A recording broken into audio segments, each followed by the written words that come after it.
Hello everyone, गुटन टाग। इस video में हम बताने जा रहे हैं जो स्टूडेंट लाइफ में बेसिक वर्ड्स जो हम यूज़ करते हैं।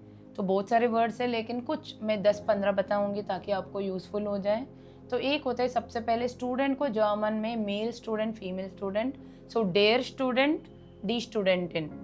मेल स्टूडेंट हो गया और फीमेल के लिए डी स्टूडेंटिन। लेकिन स्टूडेंट जो है, जो बड़े स्टूडेंट्स होते हैं जैसे कॉलेज जाने वाले या लाइक प्री यूनिवर्सिटी जाने वाले, लेकिन जो स्कूल में जाते हैं छोटे बच्चे, उनको कहते हैं श्यूलर। SCHU इंग्लिश में भी हम प्यूपिल्स कहते हैं। तो ये डेयर शूलर होता है, डी शूलर इन होता है। उसके साथ टीचर के लिए डेयर लेयर हो गया, डी लेयर इन। लेकिन बड़े कॉलेजेस में and all their professor, the professor in. तो इसके साथ साथ आपको सब्जेक्ट्स का बताऊंगी मैं। गेशिष्टे होता है हिस्ट्री सब्जेक्ट के लिए, फिर विजनशाफ्ट होता है साइंस। फिर हम स्कूल में पढ़ते वक्त गेजेलशाफ्ट, विजनशाफ्ट मतलब social science. So short form में गेवी कहते हैं। जो जर्मनी में बच्चे पढ़ते हैं वो मुझे बोलते हैं मैम गेवी है आज, और नावी इज नाटूर विजनशाफ्ट, natural science which is a science subject को जर्मन में कहते हैं नाटूर विजनशाफ्ट, और सोशल साइंस को गेजेलशाफ्ट, विजनशाफ्ट। फिर उसके बाद मैथ्स को कहते हैं माथे as a maths, mathematic which is like mathematics.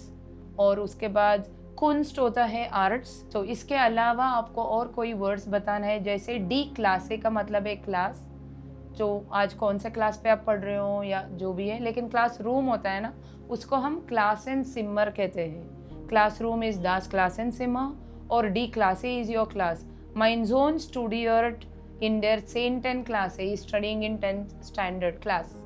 लेकिन Ich gehe in das Klassenzimmer. I am going into the classroom. फिर उसके बाद जब क्लास चलती है तो हम कहते हैं ना, मैथ्स पीरियड है, सोशल पीरियड है, क्लास है, तो उस पीरियड को कहते हैं स्टुंडे। सो माते स्टुंडे का मतलब है मैथ्स पीरियड, कुंस्ट स्टुंडे का मतलब है आर्ट्स क्लास।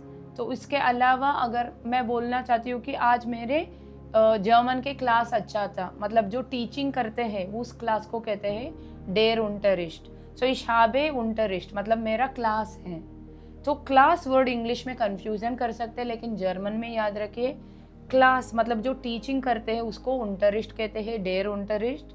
और आपके कौन से पीरियड के लिए स्टुंडे बोलेंगे, और क्लासरूम के लिए क्लास एंड सिमा, और कौन से क्लास में पढ़ते हो डी क्लास है। तो इसके अलावा डी ऊनी होता है शॉर्ट फॉर्म यूनिवर्सिटी का, डी यूनिवर्सिटेट ये है यूनिवर्सिटी। फिर डी शूले होता है स्कूल, शूल होफ होता है जो कोर्टयार्ड टाइप से होता है स्कूल में, जहाँ पे लोग खेलते हैं, बड़ा सा एरिया, दैट इज कॉल्ड देयर शूल होफ। फिर स्पील ग्रुंड मतलब जो प्ले ग्राउंड होता है। फिर उसके बाद द प्रूफुंग्स हाले द एग्जाम हॉल, डी बिब्लियोथेक लाइब्रेरी, स्टूडियम स्टडीज़ को कहते हैं स्टूडियम। सो इश माँ के द स्टूडियम, I am doing the studies. लेकिन पढ़ाई करने को वर्ब कहते हैं स्टूडीरे। Studieren is a verb, studiere an der Schule, I am studying at the school, या studiere an der Uni। ये फिक्स है। at the university को an der Uni बोलेंगे, at the school को an der Schule बोलेंगे। फिर ich gehe zu der Schule होता है, ich gehe zur Uni होता है, zu der या zur। तो I hope you were able to understand little words and it will help you in your student life. Thank you so much for watching us. Please do subscribe. We'll get back if you have any questions. Thank you.